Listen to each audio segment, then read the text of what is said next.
नमस्कार. ठाण्याच्या राजकीय, सामाजिक आणि सांस्कृतिक घडामोडींचं वर्तमान चित्र दाखवणाऱ्या ठाणे वर्तमानमध्ये मी नितीन बोरसे आपलं पुन्हा एकदा हार्दिक स्वागत करतो. सादर करीत आहोत आजच्या ठळक बातम्या.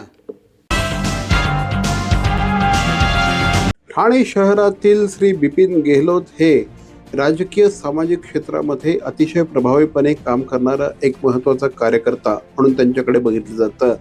सर्वसामान्य नागरिकांसाठी आपण कायम उपयोगी पडावं या दृष्टिकोनातून श्री गेहलोत काम करत असतात. यावर्षी देखील वाढदिवसानिमित्त वया वाटप त्याचप्रमाणे इतरही कार्यक्रमांचं आयोजन करण्यात आलं आहे. विशेषतः परिसरातील विद्यार्थ्यांना स्कूल बॅग वाटप हा एक महत्त्वपूर्ण कार्यक्रम असेल असं श्री गेहलोत सांगतात. दरवर्षी साहेब मी कोणताही धामाधूम न करता सामाजिक, सांस्कृतिक, शैक्षणिक, लहान मुलांसाठी वया वाटप, तसेच प्रभागातले शहरातले ज्येष्ठ नागरिकांसाठी छत्री वाटप, तसेच अनेक सामाजिक, सांस्कृतिक, शैक्षणिक कार्यक्रम गेली अनेक वर्ष साहेब करत आलोय आणि असंच करत राहील. भविष्यामध्ये जर आपल्याला खऱ्या अर्थाने चांगल्या प्रकारचं सरकारी पद मिळालं तर निश्चितपणे समाजासाठी काहीतरी भरीव करण्याची आपली मानसिकता असल्याचं श्री गेहलोत सांगतात. राजकारणाच्या पलीकडे जाऊन सामाजिक काम म्हणून संपूर्ण ठाणे शहरात, आज तुम्ही ठाणे शहरातली परिस्थिती बघितली असाल, आज एक सर्वसामान्य नागरिकाला जे सुख सुविधा हवी आहे ते आज एक सर्वसामान्य नागरिकाला ती गोष्ट भेटत नाही साहेब. आज आम्ही दलित, पीडित, शोषित प्रभागातून गेली 50 वर्ष आज आम्ही प्रवास करतोय गरीब कुटुंबातून. तर साहेब एक प्रत्येक नागरिकाला जी एक सुख सुविधा शासनाच्या दारी जे भेटली पाहिजे ते अजूनही लोकांना शिक्षणाच्या बाबतीत अजून भरपूर गोष्टी आहे, त्याच्या बाबतीत त्या गोष्टी त्या लोकांना साहेब भेटत नाहीये. तर देवाच्या कृपेने मला कधी पुढाकार भेटला तर ह्याचा योग्य ठिकाणी मी उपयोग करेल आणि सर्वसामान्य नागरिकाला सर्व सुख सुविधा भेटावी यासाठी जास्तीत जास्त प्रयत्न करेल. रेशनिंग ऑफिसच्या संदर्भातले अनेक कामं श्री गेहलोत यांनी त्यांच्या माध्यमातून केले आहेत. बऱ्याचदा रेशनिंग ऑफिसला गेल्यानंतर नागरिकांना मोठ्या प्रमाणामध्ये वाट बघावी लागते किंवा अनेकदा खेटे घालावे लागतात. मात्र श्री गेहलोत यांनी विशेषतः रेशनिंग ऑफिसशी संबंधित अनेक कामं प्रभागातील नागरिकांसाठी उपलब्ध करून दिली आहेत.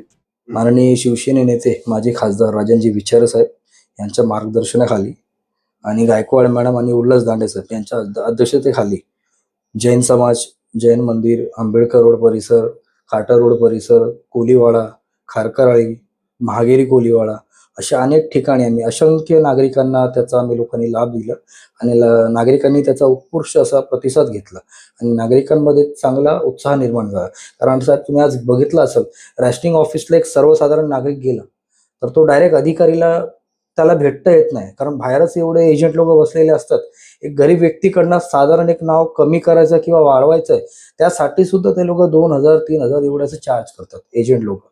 पण तीच सुविधा जर एकही रुपया खर्च न होता नागरिकांना घरपोचची सुविधा जर भेटत असेल तर नागरिक त्याचा आभार व्यक्त करतात. हे अनुभव मी गेल्या वर्षी साहेब खूप सुंदरपणे आणि अतिशय सुंदरपणे मी घेतला होता. खारटन रोड परिसरामध्ये समाज मंदिर उभारण्यामध्ये त्यांची महत्त्वाची भूमिका आहे. या समाज मंदिराचा आता परिसरातील नागरिकांना खूप चांगल्या पद्धतीने लाभ होत असल्याचं श्री बिपिन गेहलोत सांगतात. सर्व समाज आहेत, बौद्ध समाज, वाल्मिकी समाज, मराठा समाज, काठियावाडी समाज, गुजराती समाज, सर्व समाज एकनिष्ठ आहे. पण त्यासाठी मला साहेब मी महदीप बिस्ट कार्यसम्राट, माजी नगरसेवक त्यांचा हृदयापासून हात जोडून त्यांचा आभार व्यक्त करतो. त्या काळामध्ये त्यांनी ते समाज मंदिर हॉल आमच्या समाजासाठी भेटण्यामध्ये सर्वात मोठं जर कोणी योगदान दिलं असेल तर माननीय महदीप बिस्ट मुन्ना सेठ. नवरात्र उत्सवाच्या माध्यमातून मोठ्या प्रमाणामध्ये समाज जोडण्याचं काम श्री गेहलोत यांनी केलं आहे. 9 दिवस 9 विविध प्रकारचे उपक्रम राबवून या ठिकाणचे नागरिक या संपूर्ण कार्यक्रमात अतिशय उत्साहाने सहभागी होतात असं देखील श्री गेहलोत सांगतात. सहारा नवयुवक मित्रमंडळ आधी आमचे वरिष्ठ मुकेशजी गेहलोत, देवी दयाल नंदन कुंड, गोकुलकुंड, रूपसिंगजी चिंडालिया असे असंख्य आमचे वरिष्ठ आहेत. आधी त्यांचा हस्ते हा कार्यक्रम सार्वजनिक नवरात्र उत्सव हा कार्यक्रम साजरा व्हायचा. त्यानंतर गेली 15 वर्ष हा कारभार माझ्याकडे सोपवलेला आहे. तर साहेब दरवर्षी 9 दिवस 9 उत्सव म्हणून मी नवरात्र उत्सव हा साजरा करतो. एक दिवस मुलांसाठी चित्रकला स्पर्धा, महिलांसाठी रांगोळी स्पर्धा, ज्येष्ठ नागरिकांसाठी संगीत खुर्ची, म्हणजे छोटे छोटे 9 दिवस 9 उत्सव म्हणून असा चांगला आनंद आणि चांगला वातावरण आमच्या प्रभागामध्ये नवरात्र उत्सव निमित्त असतो दरवर्षी. भविष्यामध्ये नागरिकांनी जर आपल्याला महानगरपालिकेमध्ये पाठवलं तर नागरिक सुविधांसाठी आपण पूर्णपणे तन मन धन खर्च करून काम करू असं देखील श्री गेहलोत सांगतात. की एवढी वर्ष प्रवास करतोय तर येत्या काळामध्ये एवढं स्वप्न आहे साहेब की गेली 50 वर्षाच्या इतिहासात आज ठाणे शहरात वाल्मिकी समाजाचा एकही नगरसेवक ठाणे महानगरपालिकेत नाही. त्याचा कुठेतरी दुःख मनात लागतं. हा माझं एक स्वप्न आहे आणि हा एक इतिहास म्हणून मला साहेब साध्य करायचं आहे. वाल्मिकी समाजाचे एक नगरसेवक म्हणजे नुसतं वाल्मिकी समाजाचं नाही तर एक समाजाची भावना झाली, पण प्रभागाची भावनासाठी मला साहेब एक नगरसेवक म्हणून मला आयुष्यात पुढे जाऊन प्रगतीशील कार्य करायचे समाजाच्या हितासाठी. श्री बिपिन गेहलोत यांना वाढदिवसानिमित्त नागरिकांनी शुभेच्छा दिल्या आहेत. लोकमान्य नगर परिसरातील कार्यतत्पर नगरसेवक माननीय श्री प्रशांत जाधवर यांना वाढदिवसानिमित्त तमाम कार्यकर्त्यांच्या वतीने हार्दिक शुभेच्छा. आपल्या कार्यकर्तृत्वाने प्रभागामध्ये स्वतःचा वेगळा ठसा उमटवणारे, प्रभागामध्ये नागरी सुविधांची अनेक कामं करणारे, प्रभागाचा चेहरा मोहरा बदलून टाकण्यासाठी कटिबद्ध असणारे माननीय श्री प्रशांत जाधवर यांना पुन्हा एकदा वाढदिवसानिमित्त हार्दिक शुभेच्छा. भवानी ज्वेलर्स ठाणे, पारंपरिक आणि आधुनिक दागिन्यांचा अप्रतिम संगम. प्रत्येक स्त्रीची पहिली पसंती भवानी ज्वेलर्स ठाणे. नक्की भेट द्या. CP Goenka International School, nurturing talent at young age for scholastics, sports and performing arts in global perspective. Proud to have world toppers and country toppers in 10th standard Cambridge examinations. Ranked the best emerging school by the Times of India for personality over percentage. CP Goenka is the intelligent choice.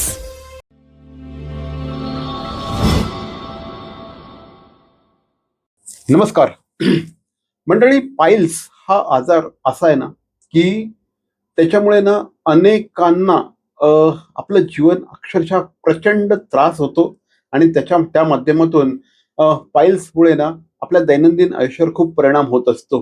हा त्रास एवढा महाभयंकर असतो की अक्षरशः असं वाटायला लागतं की अरे काहीतरी याच्यावर करायला पाहिजे. आणि मग लोकांना बऱ्याचदा वेळ काढूपणा करत असतात, काहीतरी औषधं घेत असतात किंवा काहीतरी करत असतात. पण अक्षरशः 10 मिनिटाची सर्जरी पण नाही म्हणतात, त्याला चिकित्सा म्हणतात, हे करून तुम्ही अगदी दुसऱ्या दिवशीपासून कामाला लागू शकतात. ओझोन युक्त क्षारसूत्र चिकित्सा. आणि या चिकित्सेला संपूर्ण महाराष्ट्रभरामध्ये संपूर्ण महाराष्ट्र काय म्हणतोय मी, अक्षरशः नॅशनली आणि इंटरनॅशनली ज्यांनी अक्षरशः लोकप्रिय केलं ते या क्षेत्रातले तज्ज्ञ डॉक्टर विवेक लोळगे हे आता आपल्यावर आहेत. आज आपण त्यांच्याशी मूळव्याध, फिशर्स, पायलोनेडल सायनल्स या सगळ्या विषयांवर गप्पा होणार आहोत. डॉक्टर विवेक लोळगे यांनी आतापर्यंत 50,000पेक्षा जास्त मूळव्याधीच्या संदर्भातल्या चिकित्सा केलेल्या आहेत. गेल्या 42 वर्षांपासून ते प्रॅक्टिस करतायत. आणि आज हा आजार नेमका काय आहे, ह्या आजारावरची ट्रीटमेंट किती सोपी आहे आणि सर्वसामान्य माणूस ट्रीटमेंट करून अगदी दुसऱ्या दिवशीपासून कशा प्रकारे कामाला लागू शकतो, या सगळ्या संदर्भात बातचीत करण्यासाठी आता आपल्यावर विवेक सर आहेत. सर, सर्वप्रथम द नितीन बोरसे शो मध्ये आपलं हार्दिक स्वागत. मी आता सांगितलं की गेली जवळपास 42 वर्ष व्रत घेतल्यासारखं तुम्ही या क्षेत्रात काम करत आहात. मला सर सांगा की पाईल्स हा आजार, मूळव्याध हा आजार नेमका काय आहे? मूळव्याध म्हणजे आपल्या गुरुद्वारावरती येणारे मांसांकुर. त्या मांसांकुर कोणत्या कारणाने येतात, त्याचे कारण जरी अनेक असले तर एक महत्वाचं कारण म्हणजे मनबद्धता, कॉन्स्टिपेशन. याच्यामध्ये रक्त मूळव्याध आणि सुके मूळव्याध असे 2 प्रकार असतात. रक्त मूळव्याधमध्ये ब्लिडिंग होतं, सुके मूळव्याधमध्ये ब्लिडिंग होत नाही, पण ते पाईल्स पटापट वाढून गुदद्वाराच्या बाहेर येतात. त्याला आपण प्रोलाप्स पाईल्स म्हणतो. रक्त मूळव्याधमध्ये पाईल्स फुटतात आणि बरं होतात. फिशर्स म्हणजे काय असतं? मूळव्याध आले म्हणजे गुदद्वाराचा अवरोध झाला, म्हणजे जे गुदद्वार मोठं पाहिजे ते छोटं होतं आणि त्या छोट्या जागेतून स्टूल बाहेर येतं. त्याच्या बाजूच्या स्किनला जे म्युकस मेम्ब्रेन असतं, श्लेष्मल त्वचा असते, त्यांना घासून ते स्टूल पुढे जातं. घासून गेल्यानंतर त्यांना नॅचरली क्रॅक पडतो आणि त्या क्रॅकला आपण फिशर म्हणतो. हे फिशर त्याच्यामध्ये जर शौचाचे कण अडकले तर त्याचंच रूपांतर पुढे भगंदरमध्ये होतं. अच्छा. सर, तुम्ही जवळपास 50,000पेक्षा जास्त आतापर्यंत चिकित्सा केलेल्या आहेत. तुम्ही याला चिकित्सा म्हणता. इट इज नॉट अ शस्त्रक्रिया. It is not a operation. तुम्ही याला चिकित्सा म्हणतात. याला चिकित्सा का म्हणता तुम्ही? शस्त्रक्रिया म्हणजे ब्लेडने कापणं, कात्रीने कापणं किंवा आता नवीन निघालं लेझरने कापणं. म्हणजे आलेले मांसांकुर हे लेझरने कापायचे किंवा ब्लेडने कापायचे, दॅट इज अ शस्त्रक्रिया. त्याच्यावरती स्टिचेस घ्यायचे, दॅट इज अ शस्त्रक्रिया. पण मी चिकित्सा म्हणतो, कारण आपण मी जर तुम्हाला मलम लावायला दिलं कोणत्याही, तर ते चिकित्सा होते. औषधं दिली तर ती चिकित्सा होते. त्याप्रमाणे मलमयुक्त म्हणजे एक प्रकारचं माझा ओझोन असलेलं क्षारयुक्त सूत्र, म्हणजे एक प्रकारचं फायबर सारखं रबर, ते आपण त्या मुळव्याधीवरती नुसतं गुंडावून ठेवतो, जसं मलम लावतो तसं. आणि नुसतं गुंडावून ठेवतो, त्याला फक्त मला 4 ते 5 मिनिटं लागतात. आणि 5 मिनिटं हे ऑपरेशन नाही, हे शस्त्रक्रिया नाही, हे चिकित्सा आहे. मलम लावायला पण आपल्याला 5 मिनिटं लागतात, तेवढाच वेळ मला 5 मिनिटं लागतो. आणि याच्यामध्ये फक्त लोकल अनेस्थेसियामध्ये हे काम केलं जातं. स्पायनल किंवा जनरल अनेस्थेसिया देत नाही, म्हणून ही शस्त्रक्रिया नाही.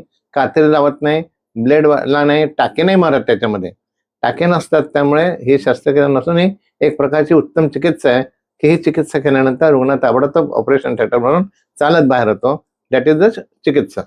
सर, काय या क्षारसूत्राचा जो इतिहास आहे, हा कधीपासून आपल्याला, जर आपण इतिहासामध्ये गेलो तर मूळव्याधीसाठी क्षारसूत्र चिकित्सा वापरली जाते.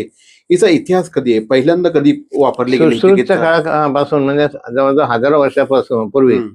शरद सुश्रुत आणि वाघमारे, जे आमच्या आयुर्वेदाचे मेन कर्ते आहेत, तर त्या सुश्रुतने त्याच्या चिकित्सेमध्ये लिहिलेलं आहे की मूळव्याधीसाठी आपण क्षारसूत्र वापरावं.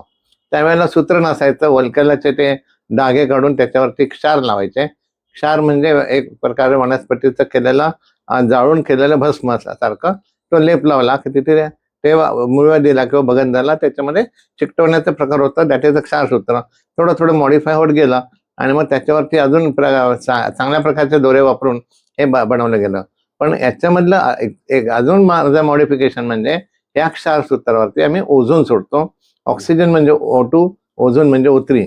ऑक्सिजन कन्वर्ट होतो ओझोनमध्ये, आणि हा ओझोन या क्षारसूत्रावर सोडल्यामुळे याची स्पेशल अँटीबायोटिक ऍक्टिव्हिटी तयार होते. अँटीबायोटिक ऍक्टिव्हिटी तयार असल्यामुळे हे चिकटवल्यानंतर रुग्णाला कोणत्याही प्रकारचे स्पेशल प्रिकॉशन घ्यायला लागत नाही, खाण्याची पिण्याची सोय काही करायला लागत नाही.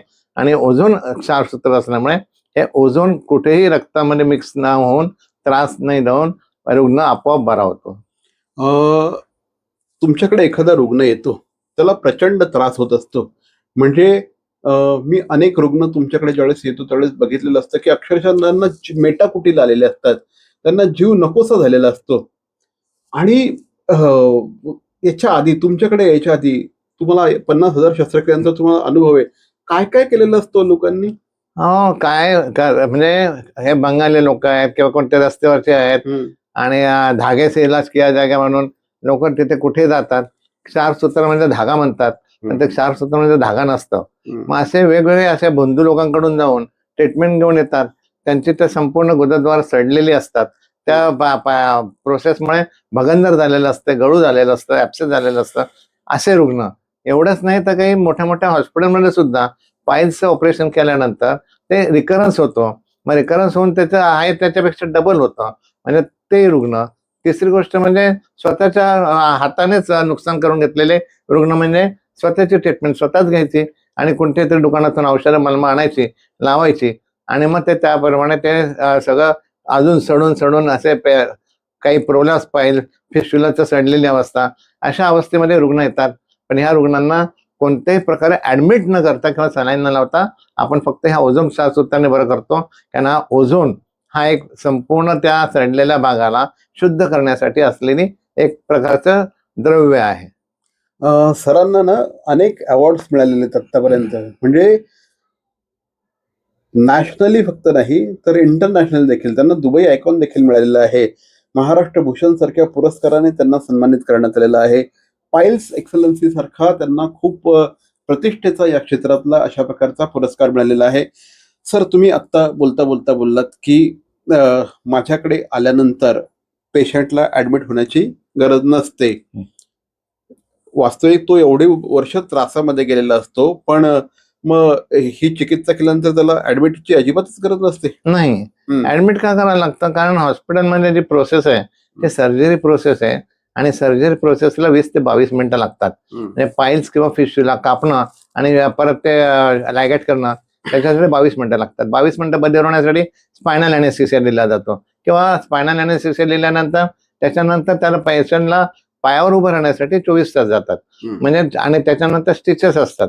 त्यामुळे टाके घातलेल्या रुग्णाला एनेमा देऊन स्टूल काढायला लागतं. माझ्या रुग्णाला आपण टाके मारत नाही आणि माझी प्रोसेस फक्त 5 मॅक्झिमम 6 मिनिटं 6 मिनिटामध्ये प्रोसेस आटपते. म्हणजे जसं दात काढायला आपण जातो 2 मिनिटात दात काढतो, पण त्याला जो लोकल अनेस्थेसिया दिला जातो त्यावेळेला आपण तोंड उघडं करून बसलेलो असतो, झोपलेलो नसतो, पण तरी डेंटिस्ट ते दात काढतात. आणि माझ्या प्रोसेसमध्ये तशीच आहे की त्या एवढ्या भागाला मी पेशंटशी गप्पा मारत असतो. लोकल अनेस्थेसिया दिल्यानंतर 5 ते 6 मिनिटामध्ये आमच्या गप्पा व्हायच्या आधी माझं प्रोसेस कम्प्लीट होते. काही रुग्ण जप करतात, माळा करतात, पण एक माळ कोणत्याही मंत्राची केली त्यामुळे तो जो वेळ लागतो त्या कालावधी माझा प्रोसेस होते. आणि मग ही प्रोसेस झाल्यानंतर ऍडमिट करायची गरजच पडणार नाही, कारण माझ्या प्रोसेसमध्ये रक्ताचा एक थेंबही जात नाही. एक थेंबही जात नसल्यामुळे सलाईनची बाटली नाही, रक्ताची बाटली नाही किंवा ऑक्सिजन नाही, काहीच करायला लागत नाही. मग ऍडमिट कशाला व्हायचं? रुग्ण ते झाल्यानंतर सगळं काही खाऊ शकतो, तिखट, आंबट, गोड, व्हेज, नॉनव्हेज सगळं. त्यामुळे त्याला आनंदाने घरी जाऊन देतो मी पण रिकामा, ते पण रिकामे. म्हणजे तुमचं असं म्हणणं आहे कुठल्याही प्रकारची पथ्य पण पळायची गरज नाही. नाही, अजिबात नाही. अजिबातच नाही. नाही. आता तुम्ही म्हणाला रक्तस्राव नाही, काही पथ्य पळायची गरज नाही. सर, मग एवढं असून देखील मग रुग्णांपर्यंत आजपर्यंत ही शस्त्रक्रिया किंवा ही जी चिकित्सा आहे ही जी तुम्ही पोहोचवण्याचा एवढा आटोकाट प्रयत्न करताय, अनेक लोकांना तुम्ही आज या माध्यमातून 50,000 पेक्षा जास्त लोकांना तुम्ही आज या माध्यमातून अक्षरशः रिलॅक्स केलेलं आहे. काय प्रतिक्रिया असते लोकांची? नाही, प्रतिक्रिया म्हणजे एवढी छान प्रतिक्रिया असते की म्हणजे ते ऑपरेशन झाल्यानंतर जेव्हा गप्पा मारत बसतात. म्हणजे एका वेळेला जर 5-6 पेशंट असतील तर ते सगळे खेळीमेळीने डबा खातात आणि असं तर आम्ही कधी पाहिलंच नाही. 5 मिनिटात जेव्हा मी आधी सांगतो रुग्णाला प्रोसेसच्या आधी की असं असं आहे, हे शक्यच नाही हो. आणि आम्ही 8-8 दिवस ऍडमिट होतो, 4 दिवस ऍडमिट होतो आणि तुम्ही काही थापा मारता. आणि मग झाल्यानंतर त्यांना समजतं हो डॉक्टर खरंच छान आहे. आणि अक्षरशः पाया पडतात. मग म्हटलं बाबा पाया नका पडू, कारण ही प्रोसेस सुश्रुतपणे केलेली आहे, त्याचं फक्त मी थोडंसं संशोधन केलेलं आहे. सर, 50,000पेक्षा जास्त केसेस केलेल्या आहेत तुम्ही. अनेक गुंतागुंतीच्या देखील केसेस तुमच्याकडे आलेल्या असतील. खूप चॅलेंजेस असलेल्या केसेस काही आलेल्या असतील. त्याविषयी जरा माहिती द्या ना. एक पाईल्सची गुंतागुंतीची केस सांगायची. म्हणजे संपूर्ण एका ऑफिसरला संपूर्ण गुदद्वारातून प्रोलॅप्स पाईल्स होतं आणि ह्या प्रोलॅप्स पाईल्सला एक मोठ्या रुग्णालयामध्ये हे गृहस्थ गेले तर तिथे त्यांना डायबिटीस असल्यामुळे ऑपरेशन करता येणार नाही आणि 4 दिवस ऑब्झर्वेशन ठेवून शुगर डाऊन करून मग आपल्याला करायला सांगितलं. आणि अंग तर एवढं बाहेर आलं होतं की त्यांना बसणं कठीण होतं. ते रुग्ण माझ्याकडे 1:30 वाजता आले दुपारी. ऍक्च्युली मी सकाळी बोलवतो, पण हे इमर्जन्सी असल्यावर यांना ताबडतोब लोकल अनेस्थेसियामध्ये ते संपूर्ण मी ते माझ्या क्षारसूत्राने बांधून चिकटवून व्यवस्थित केलं. आणि त्याच्यानंतर 5 वाजता ते त्यांच्या ड्युटीला गेले. आणि हे ड्युटीवर गेल्यानंतर दुसऱ्या दिवशी जी त्यांची प्रतिक्रिया होती, त्यांनी मला घरी बोलवलं आणि घरी बोलवून माझा अक्षरशः हार वगैरे देऊन सत्कार केला. मी म्हटलं का? म्हणे अहो मी काल माझी महत्वाची मिटिंगला मी गेलो आणि हे पूर्णपणे एवढं बाहेर आलं होतं, तुम्ही न कापता ते आतमध्ये कसं घालवलं माहित नाही. आणि 5 दिवसानंतर त्यांना त्यांच्या घरच्यांनी पण मला खूपच स्वागत केलं. ही झाली पाईल्सची केस. एक फिस्टुलाची केस लहान मुलाची होती. 4 वर्षाचा मुलगा साताऱ्याचा होता. तर साताऱ्याला त्याने 3 ठिकाणी फिस्टुलाचं ऑपरेशन केलं होतं. तर लहान मुलाला 3 ठिकाणी कापणं आणि त्याच्यात ड्रेसिंग करणं म्हणजे अतिशय वेदनादायक होतं त्या बाळाला. आणि तो बाळ माझ्याकडे आला. माझ्याकडे आल्यानंतर साताऱ्याच्या भाषेत बोलवत होता तो. नको नको नको नको म्हणून बोलवत होता. पण त्याच्यानंतर मी त्याच्याशी बोलता बोलता फक्त लहान मुलांना इंजेक्शन दाखवलं तरी ओरडतात, पण हा लहान मुलांना कॅडबरी खाऊन चॉकलेट देऊन लोकल अनेस्थेसियामध्ये फिस्टुलाचं मी लायगेशन केलं. आणि हा फिस्टुलाचा अतिशय कॉम्प्लिकेटेड केस एक साधारण महिन्याभरात पूर्ण बरा झाला. आणि त्याच्यानंतर त्यांनी मला कॅडबरी आणून दिली. हे माझं मोठं बक्षीस आहे. क्या बात आहे. सर, हा सगळ्या प्रक्रियेमध्ये क्षारसूत्र तुम्ही वापरतात. क्षारसूत्राबरोबर तुम्ही ओझोन देखील वापरतात. सर, ओझोनचा तुम्ही मगाशी बोलता बोलता अगदी निसटता उल्लेख केला. आम्ही ओझोन वापरतो. ओझोनचा या संपूर्ण क्षारसत्र चिकित्सेमध्ये कशा पद्धतीचा फायदा होतो? ओझोन हा आम्ही ओझोन ट्रीटमेंट वेगळ्या म्हणजे अनेक आजारांसाठी वापरतो. डायबिटीस आजारांसाठी गुदळमध्ये एनेमा देतो. नंतर काही स्किन डिसीज असेल त्याला आम्ही ओझोन वापरतो. म्हणजे ओझोनने अनेक व्याधी बऱ्या होतात. मग असा हा ओझोन माझ्या संकल्पनेतून क्षारसूत्रावर सोडून ते बगंदरमध्ये जर घातलं तर बगंदरमधला जो ट्रॅक असतो तो ट्रॅक संपूर्ण स्क्रॅप केला जातो आणि स्क्रॅप करून त्याच्यात ओझोननी सगळे जे बॅक्टेरिया असतात ते मारले जातात. त्यामुळे बॅक्टेरिया गेल्यानंतर पस आपोआपच नाहीसा होतो. सेम प्रकारे पाईल्समध्ये सुद्धा आम्ही हे करतो. पाईल्स आणि फिस्टुला दोन्ही ऑपरेशन कोणीही करू शकत नाही, कारण फिस्टुलामध्ये पू असतो, पाईल्समध्ये रक्त असतं आणि दोन्ही एकत्र केलं तर पुरा बॉडी सेप्टिसिमिया होईल. म्हणून दोन्ही ऑपरेशन कोणताही माणूस करू शकत नाही. पण मी ते करतो कारण मी फक्त त्याला चिकटवलेलं असतं. नाही पू रक्तामध्ये जात नाही, ना रक्त पू मध्ये जात. आणि या ओझोनमुळे संपूर्ण हे बॅक्टेरिया मेलेले असल्यामुळे ओझोनचा उपयोग अतिशय उत्कृष्ट आहे. सर, पायलोनेडल सायनस बद्दल बरंचदा बोललं जातं. काय आहे हे? पायलोनेडल सायनस हा अतिशय विचित्र आजार आहे. विचित्र आजार म्हणजे फिस्टुला भगंदर म्हणजे कोणती पोळी किंवा ऍब्सेस ओपन होतं गुदद्वारामध्ये त्याला फिस्टुला म्हटलं जातं. परंतु जो पाठीच्या मणक्यातून गुदद्वारामध्ये जाणारा ट्रॅक असतो त्याला आपण पायलोनेडल सायनस म्हणतात. पायलोनेडल सायनस पाठीच्या मणक्यावरून जातो म्हणजे तिथे कुठेही मांस नसतं, मणक्यावरती डायरेक्ट स्किन असते आणि त्या स्किन मधून आतमध्ये गुदद्वारामध्ये जातो. त्यामुळे ते किती ठिकाणी फाडलं किंवा त्याच्यावर किती ग्राफ्टिंग केलं तरी देखील ते परत परत होत राहतं. याच्यामध्ये पायलोनेडल सायनसचं मेन कारण असतं केसाचे पुंजके. पाठीवर असणारे केस ते वळून त्या पुळीमध्ये जातात, त्यामुळे ती पुळी कधीही भरत नाही.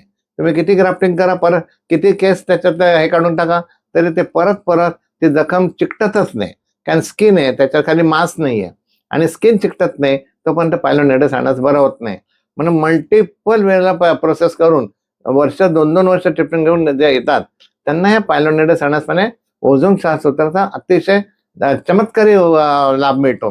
कारण आपण क्षारसूत्र टाकल्यानंतर त्या क्षारसूत्राने आतमध्ये गेले जे केस असतात ते आपोआप बाहेर काढले जातात. तुम्ही कापून केस निघत नाही, पण या क्षारसूत्राने स्क्रॅप होतात आणि क्षारसूत्रामध्ये कापलं जात नाही. त्यामुळे स्किन चिकटली नाही म्हणून पायलोनेडल सायनस परत झालं असं होत नाही. संपूर्ण जखम आतूनच भरते आणि वरून नवीन स्किन आपोआप येते. त्याच्यामुळे पायलोनेडल सायनससाठी ओझोन क्षारसूत्राशिवाय दुसरा कोणताही पर्याय नाही. बरेच सगळ्या जे केसेस आहेत त्या सगळ्या हॉस्पिटलमध्ये जाऊन माझ्याकडे आलेल्या केसेस आहेत, कारण याचा उपाय फक्त हे ओझोन क्षारसूत्रच करू शकतं. तुमचं जे हॉस्पिटल आहे या हॉस्पिटलची चर्चा सगळ्या महाराष्ट्रात आहे. म्हणजे ते हॉस्पिटल असं भारी आहे ना की ते एक तर 5 स्टार हॉस्पिटल वाटतं. 5 स्टार हॉस्पिटल असून देखील त्याच्यामध्ये तुम्हाला कुठेही रक्ताच्या बाटल्या दिसणार नाहीत, तुम्हाला कुठेही स्ट्रेचर्स वगैरे दिसणार नाही. तिथे गेल्यानंतर असं वाटतच नाही की हे हॉस्पिटल आहे. ते हे सगळं कसं काय तुम्ही मेंटेन केलेलं आहे? आणि पहिले जे नाही तुमचं एक स्वप्न होतं की अशा प्रकारचं एक हॉस्पिटल उभा राहावं हो. जेणेकरून जास्तीत जास्त रुग्णांना याचा फायदा होऊ शकेल. तर त्या हॉस्पिटल विषयी सांगा सर. हॉस्पिटल म्हटलं की लोकांची संकल्पनाच असते ऑक्सिजनचे सिलेंडर, ऑक्सिजनचे मास्क, लटकत्या बाटल्या, नंतर आ ऊ करणारे लोक, रडणारे ओरडणारे आणि बऱ्याच काही शंका असतात आणि अतिशय व्याधीग्रस्त चेहरे असतात.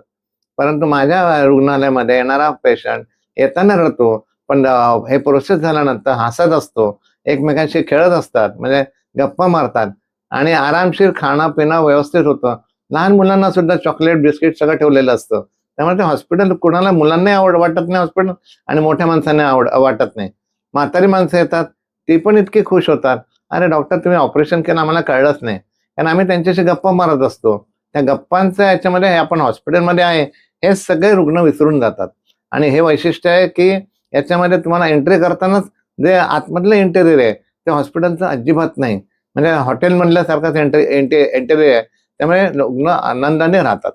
आम्ही बघितलेलं आहे तुम्ही सुद्धा तुमच्या पेशंटशी अतिशय हसत खेळत बोलत असतात.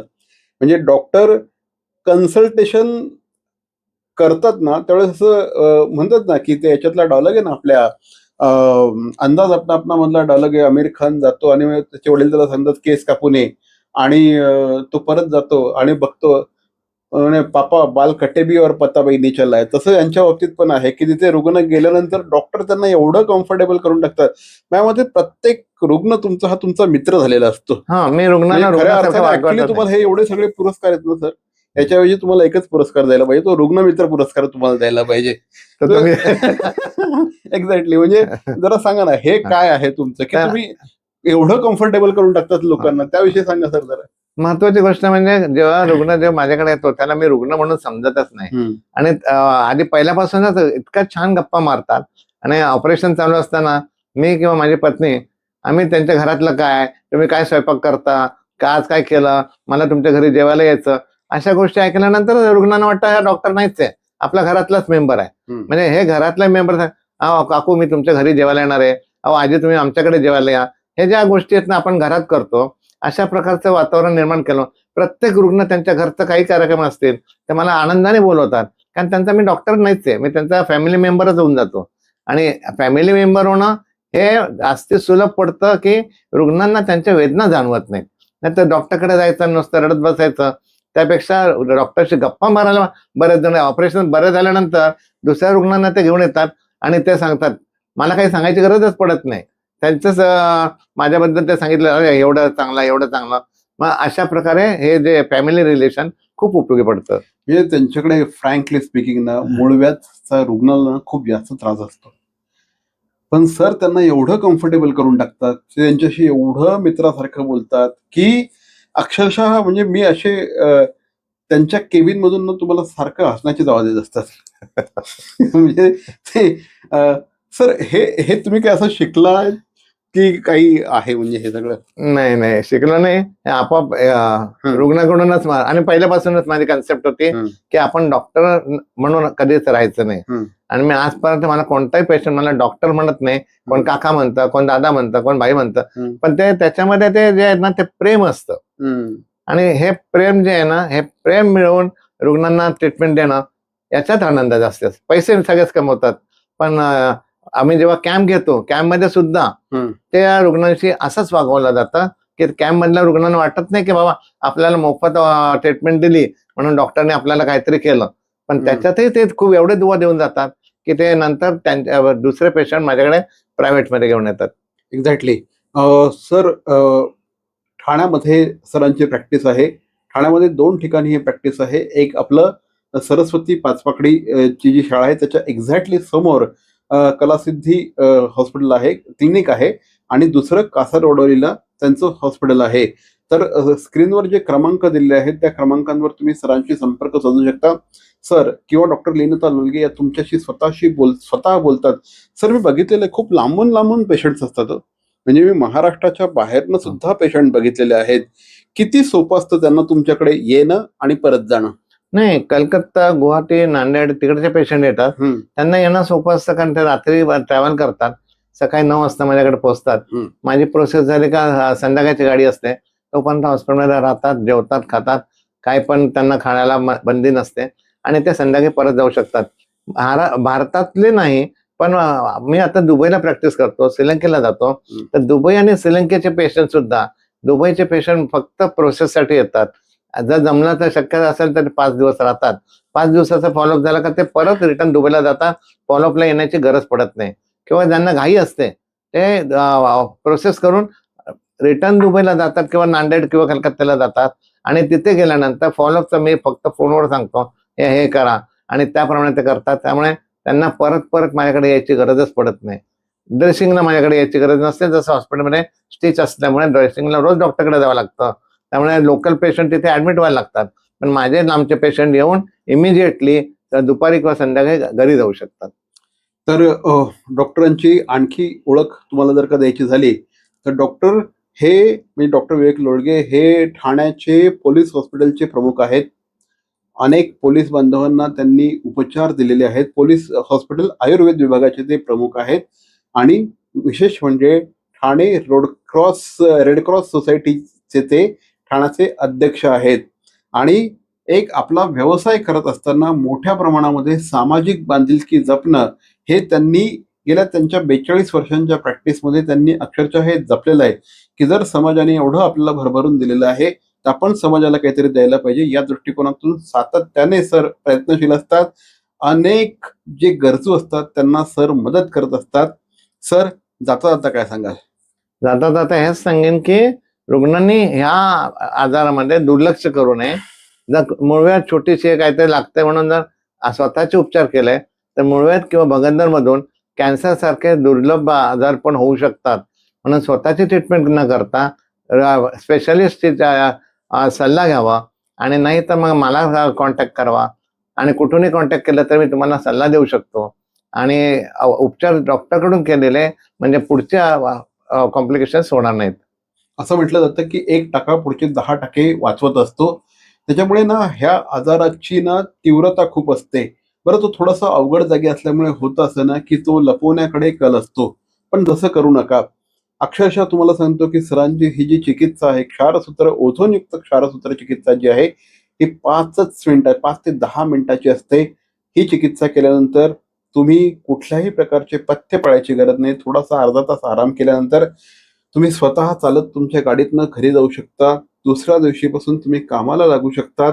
आणि या सगळ्या माध्यमातून सरांनी आजपर्यंत 42 वर्ष ते प्रॅक्टिस करतायत. 50,000 पेक्षा जास्त रुग्णांना त्यांनी आजपर्यंत या आजारातून मुक्तता दिलेली आहे. महाराष्ट्रातच नव्हे तर संपूर्ण देशभरामध्ये सरांचे रुग्ण आहेत. सर, आमच्याशी आलात, आमच्याकडे आलात, आमच्याशी गप्पा मारल्यात. विषय खूपच एक प्रकारे आपण म्हणू शकतो खूप महत्त्वाचा विषय आहे आणि तुम्ही एवढं चांगलं मार्गदर्शन केलं त्याबद्दल धन्यवाद सर. धन्यवाद सर.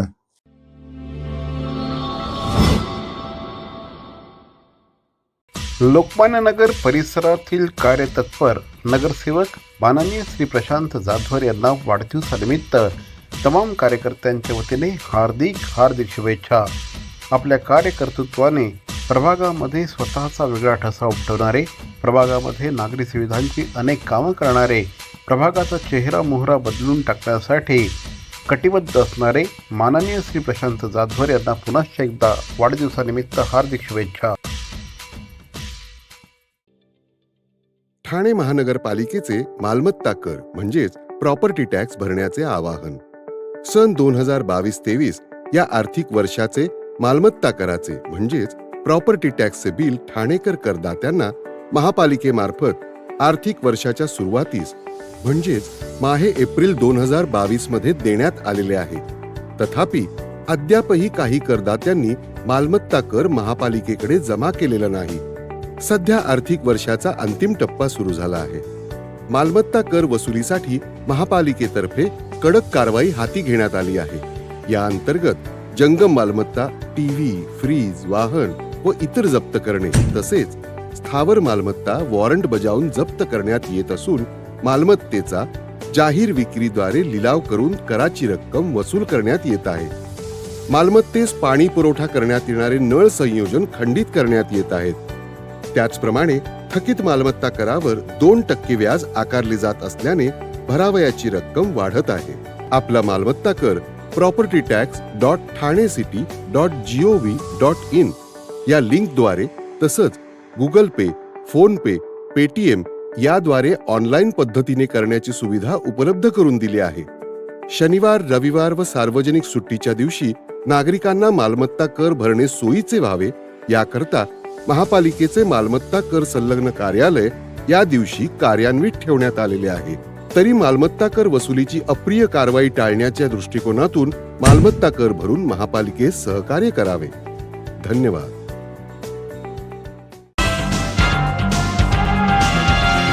तर मंडळी, या होत्या आजच्या ठळक बातम्या. ठाणे वर्तमानमधून आम्ही ठाण्याच्या राजकीय, सामाजिक आणि सांस्कृतिक घडामोडींचं वर्तमान चित्र दाखवायचा प्रयत्न करतोय. अर्थातच आपल्या सहकार्याची गरज आहे, तेव्हा आपल्या सूचना आणि समस्या आम्हाला जरूर कळवा. आमचा पत्ता Thane Vartaman, Dadoji Konde stadium, shop number 16, Khadan road, Thane पश्चिम. दूरध्वनी क्रमांक 9820939420. तर मग पुन्हा भेटू उद्या याच वेळी याच ठिकाणी ठाणे वर्तमानमध्ये. तोपर्यंत धन्यवाद. जय हिंद, जय महाराष्ट्र.